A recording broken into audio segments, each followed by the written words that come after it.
നമസ്കാരം. ഇന്ന് ഒക്ടോബർ 2 ഇന്ത്യയെമ്പാടും നമ്മുടെ രാഷ്ട്രപിതാവായ മഹാത്മാഗാന്ധിയുടെ ജന്മദിനം ആഘോഷിക്കുന്ന ദിവസം. കരംചന്ദ് ഗാന്ധിയുടെയും പുത്ലിഭായിയുടെയും മൂന്നാമത്തെ മകനായി 1869 ഒക്ടോബർ 2 മോഹൻദാസ് കരംചന്ദ് ഗാന്ധി എന്ന ഗാന്ധിജി ജനിച്ചത്. ഇന്ത്യൻ സ്വാതന്ത്ര്യ സമരത്തിന്റെ നേതാവും വഴികാട്ടിയുമായിരുന്നു ഗാന്ധിജി. സ്നേഹത്തോടെയും ബഹുമാനത്തോടെയും ജനങ്ങൾ അദ്ദേഹത്തെ ബാപ്പു, മഹാത്മാ എന്നീ പേരുകളിൽ വിളിച്ചിരുന്നു. സത്യത്തിനും ധർമ്മത്തിനും വേണ്ടി ജീവിതകാലം മുഴുവൻ പോരാടിയ വ്യക്തിയായിരുന്നു മഹാത്മാഗാന്ധി.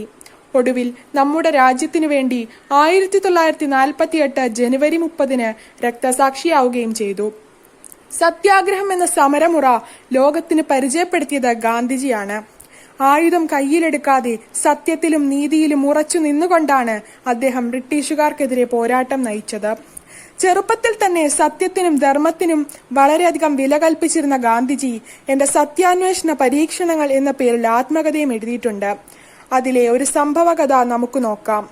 ഗാന്ധിജി പഠിച്ചിരുന്ന സ്കൂളിൽ പുറത്തുനിന്നുള്ള ഇൻസ്പെക്ടർ ഇൻസ്പെക്ഷന് വന്ന് കുട്ടികളോട് 5 ഇംഗ്ലീഷ് വാക്കുകൾ എഴുതുവാൻ പറഞ്ഞു.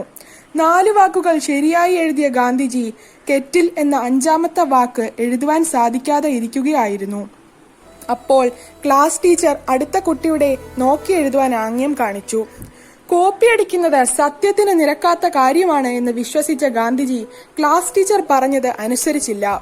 ഇൻസ്പെക്ടർ പോയതിനു ശേഷം മറ്റു കുട്ടികളും അധ്യാപകരും കളിയാക്കിയെങ്കിലും താൻ ചെയ്തത് ശരിയാണെന്ന് ഗാന്ധിജി ഉറച്ചു വിശ്വസിച്ചു. കുട്ടികളായ നമ്മളും ഗാന്ധിജിയെപ്പോലെ സത്യസന്ധതയ്ക്ക് വില കൽപ്പിക്കുവാൻ ശ്രദ്ധിക്കണം. എപ്പോഴും സത്യം മാത്രം പറയുവാനും പ്രവർത്തിക്കുവാനും പഠിക്കണം. ശുചിത്വം ദൈവഭക്തിയോളം തന്നെ പ്രധാനപ്പെട്ടതാണ് എന്നാണ് ഗാന്ധിജി പഠിപ്പിച്ചത്. നമ്മുടെ ശരീരം എപ്പോഴും ശുചിയായി വെക്കണമെന്നും റോഡിൽ തുപ്പരുതെന്നും അദ്ദേഹം പഠിപ്പിച്ചു. ഈ കൊറോണ കാലത്ത് ഗാന്ധിജിയുടെ ഈ വാക്കുകൾക്ക് വളരെ പ്രാധാന്യമുണ്ട്. പുറത്തു പോയാൽ നമ്മുടെ കൈകാലുകൾ സോപ്പിട്ട് നന്നായി കഴുകിയിട്ട് മാത്രമേ വീട്ടിൽ പ്രവേശിക്കാവൂ. എന്റെ ജീവിതമാണ് എന്റെ സന്ദേശം എന്ന് പറഞ്ഞ ഗാന്ധിജി ലളിത ജീവിതമാണ് നയിച്ചിരുന്നത്.